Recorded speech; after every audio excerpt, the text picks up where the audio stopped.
Plutôt que de te faire un cours sur la parole, je vais te parler et te dire ce qui me vient juste là. C'est-à-dire que, contrairement aux épisodes précédents, là, il n'y a pas de feuille de route, il n'y a pas de préméditation, il n'y a pas de plan, il n'y a pas d'intention de passer tel ou tel message. Il y a juste partager avec toi les informations qui descendent et je vais tirer le fil à ce sujet-là. Je vais te partager la façon dont je le vois aujourd'hui. Mais ce qui est important en la matière, à mes yeux, c'est que de se rappeler les uns les autres que c'est un outil qui est à notre disposition de façon extrêmement simple.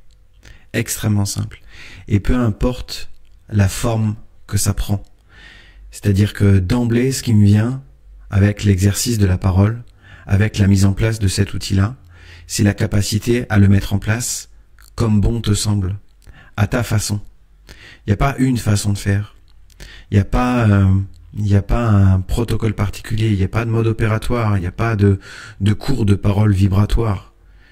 Il n'y a pas pour qu'elle soit vibratoire, faut que ce soit ceci, faut que ce soit cela, faut que ce soit ajusté, faut que ce soit, il y a rien de tout ça. Il y a rien de tout ça.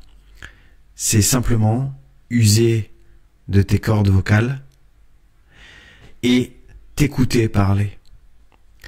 Parce que quand tu vas t'écouter parler, tu vas t'enseigner toi-même.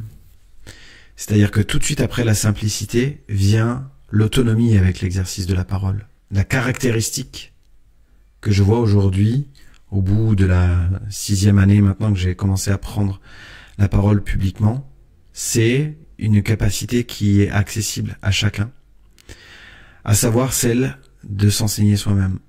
Sûrement, c'est quelque chose que tu as déjà entendu par ailleurs, il n'y a rien de neuf dans ce que je dis là à l'instant.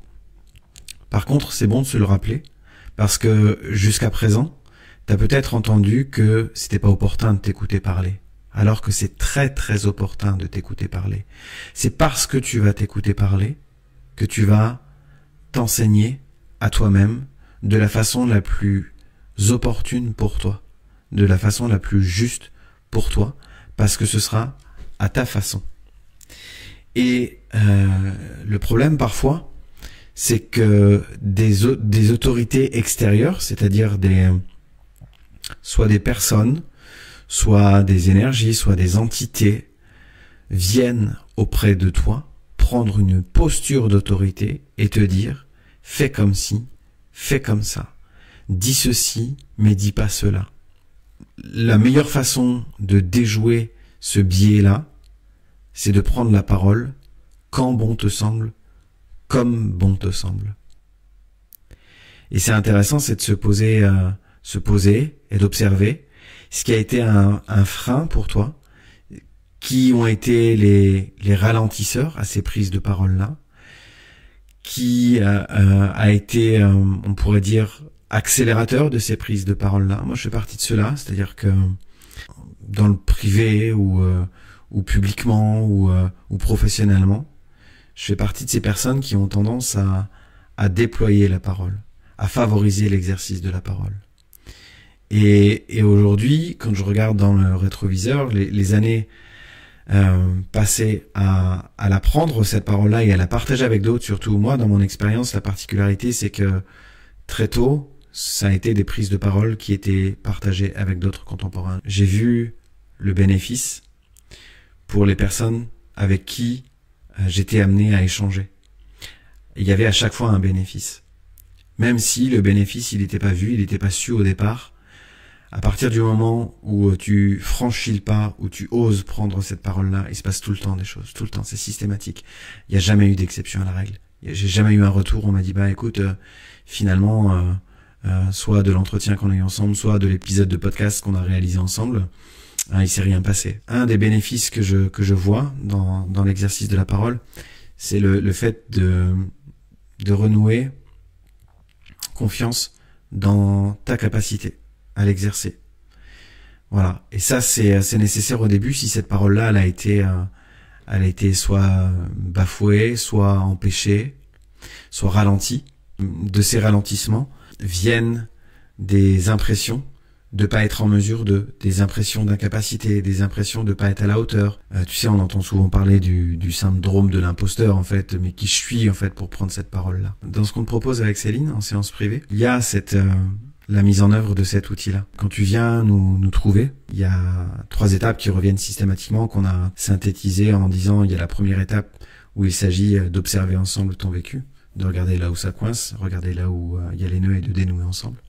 Il y a la seconde étape qui va te permettre d'intégrer ce qui a été fait, et ça, en fonction des personnes qui viennent nous trouver, il n'y a jamais le même délai d'intégration. C'est quelque chose sur lequel on n'a pas réellement prise aujourd'hui. Moi je dis, il se passe des choses, il y a des rééquilibrages qui s'opèrent chez toi, matériels, subtils, systématiquement, mais c'est une étape sur laquelle c'est une forme, tu sais, d'infusion ou de digestion.